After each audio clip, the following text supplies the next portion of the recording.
Hingað kominn Jón Pétur Simsen, skólastjóri Réttarholtsskóla. Við ætlum að tala við þig skólamál. Þú ert að hætta, þú hefur verið vinsæll skólastjóri Réttarholtsskóla og þú ert að hætta og ein af ástæðunum þess að þú ert að hætta er skólastefnan sem rekin, sem þú ert ekki ánægður með. Geturðu skýrt þetta út fyrir mér? Já, það svona ein ástæðan, það fleiri ástæður fyrir því ég að hætta, en það ein ástæðan og ég hef reynt svona að benda á að mér þykir ekki allt í lagi með skólastefnuna, bæði sumt varðandi námskráruna og svo í skólastefnu borgarinnar líka, en hef eiginlega engin svör fengið og það bara mætt nánast þögninni og mér finnst málin bara vera að þróast á alvarlegan veg. Það vantar hér fullt af kennurum og við komum mjög illa út úr alþjóðlegum könnunum, þó að það mæli ekki allt, þá mæla þær ákveðin lesskilning. Já.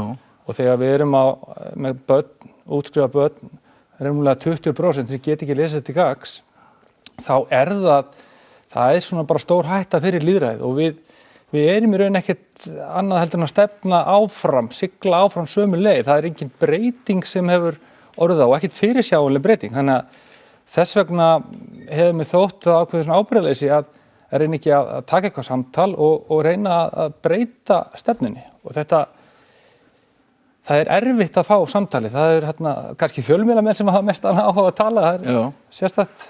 En þetta menn að tala einhverja 21. aldar hæfni. Já. Hún þekki þetta örugglega, sko. Já. Félagsfærni, gagnrýnin hugsun, sköpun og allt þetta. Ég átta mig ekki alveg á því hvað svona mikið 21. aldar við þetta. Já, hafa félagsfærni og sköpun. Já, þú sér það bara. Steinaldamenn, þeir þurftu að hafa félagsfærni og tala saman til að fanga dýr og sköpuðu þessu verkfæri og vopn. Þetta náttúrulega bara mennskan og ekkert annað. Já. Að dubba þetta upp sem einhver svona 21. aldar færni og einblína á þetta en gleyma því að þessi færni, hún á sér stóðir, stóðir í þekkingu. Og það vantar alfarið að ræða þessa hluti. Þetta bara skilið eftir í raun tómt, bæði í námskrá og í menntastefnu borgarinnar. Já. Og þetta eru byggingareiningar þessarar hæfni. Þessi hæfni mjög góð. Já. En hún hefur bara einkennt mannkinn frá örófi alda. Þetta þú meinar að þetta séu kannski svona frekar innihaldsrýrir frasar sem menn að nota? Þetta eru frasar, þetta vissulega góð hugtök og það myndi gott að þau prýði hvern mann, sko. Já. En leiðin að þeim, hún ekki vörðuð. Það engar þekkingarvörðuð og þetta hluta því að kennurum finnst óþægilegt að starfa. Þeir vita ekki nákvæmlega hvernig þeir að gera þetta og hvernig þeir að uppfylla það að auka félagsfærni, heilbrigði og allt þetta. Þetta svolítið sérstakt að þetta sé ekki nákvæmari leiðarvísir fyrir skólafólk. Þetta hefur alveg tekist í sumum skólum í borginni og víðar reyndar að þetta hefur gengið vel þar en menn athuga það ekkert sérstaklega. Það til að vera sérfræðingur þá þarf það að vera það 10.000 klukkustundir að vinna einhverju málefni. Og það ætla það að grunnskólanemendur séu að þetta sé einhvern veginn punkturinn í þessu öllu. Það mjög sérstakt, þetta heitir grunnskóli. Það ekki tilviljun, þetta heitir grunnskóli. Við erum að byggja upp grunninn þarna og það þarf að gera það skipulega. Þetta mætti lýsa þess að við vorum með 2 bókasöfn. Þú setur inn í bókasafnið skipulega inn í annað, allt í rekkum eftir ævisögurnar, pólitíkin, unglingadeildin og barnadeildin og svo með annað nákvæmlega bókasafn, en þar kemur inn með vörubíl fullt af bókum og sturtar þessu inn og með bókum fullt af falsfréttum og lýðskrumi. Þetta svolítið svona, og börnin bara að vera garf í þessu og vinna þetta einhvern veginn mikið að sjálfstofum. Þessi stefna, og það bara sýnt með rannsóknum að svona kennsluaðferðir virka ekki.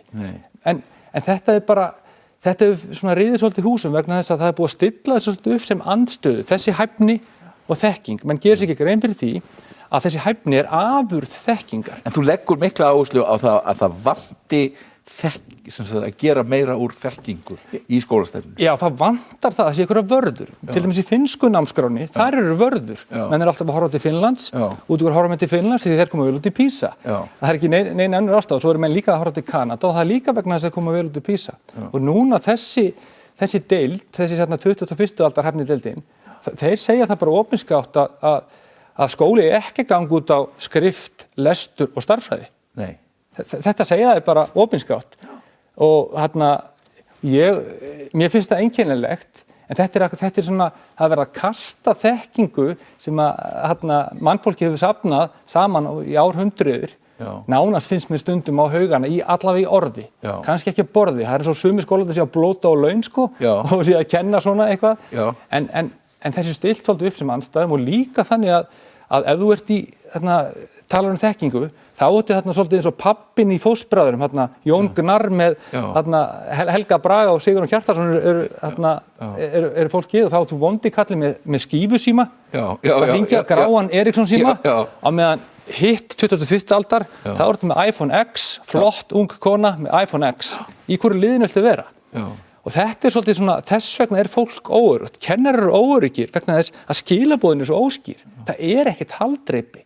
Og þetta, mér finnst það mikið ábyrgðarleysi gagnvart börnunum. Og þetta ábyrgðarleysi hjá sveitarfélögum. Ég vona þið skoðið þetta sjálf. Hvað segja niðurstöðurnar? Hvar gengur vel og hvar ekki? En stundum náttúrulega látið eins og þetta PISA sé bara, það sé ekki að marka PISA, þetta sé... Já, það kannski helst þeim sem gengur allra vest í því. En PISA engin algildur mælikvarði, en hann samt eini mælikvarðin alþjóðlegur sem við höfum. Og ættum þá frekar að sýna aðeins smá auðmýkt og reyna að vinna með það, en ekki að skjóta sendibúðun á mælitækið. Það finnst mér einkennilegt. Og eins og með námskrána núna, þú veist, á ekki að vera nein heimild að skrá í námskrá. Það ekki sýnt fram á í námskráni í hvað rannsóknir er verið að vísa. Það ekkert þannig. Ég sé ekkert sem ég get skoðað og gagnrýnt þá, út okkur þetta svona. Hins segir, þetta bara einhver texti, hann vissuleiti og mörguleiti úr lögunum, grunnskólalögunum, en fullt öðrum texta sem bara einhvern veginn. Og ég veit að þetta sé illa unnið.